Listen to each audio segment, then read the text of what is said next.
shall receive power, June 14. Global Mission. The Spirit opens doors. And this gospel of the kingdom shall be preached in all the world for a witness unto all nations, and then shall the end come. The whole world is a vast missionary field, and yet we who have long been established in the truth should be encouraged with the thought that fields which were once difficult of access are now easily entered. Every church in our land should seek for the revival of the missionary spirit. They should seek for steady growth in zeal and activity. All should pray that the indifference which has caused both men and means to be withheld from the work may be banished, and that Christ may abide in the soul.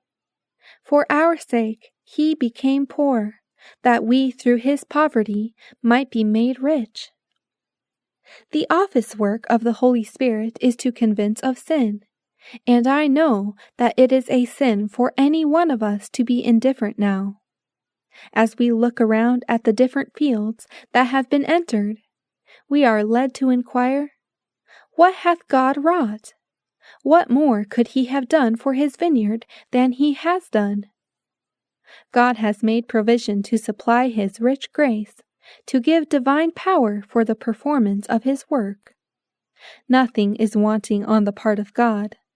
The lack is on the part of the human agency, who refuses to cooperate with divine intelligences. Through the plan he has devised, nothing can be done for the salvation of man save through the cooperation of man.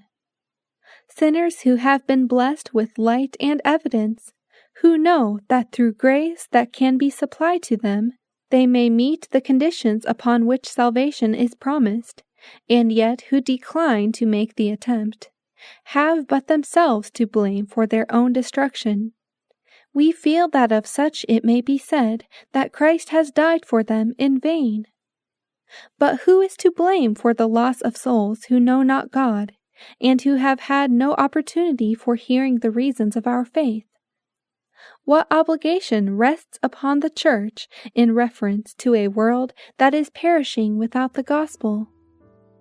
Unless there is more decided self-denial on the part of those who claim to believe the truth, unless there is more decided faithfulness in bringing all the tithes and offerings into the treasury, unless broader plans are laid than have yet been carried into execution, we shall not fulfill the gospel commission to go into all the world and preach Christ to every creature.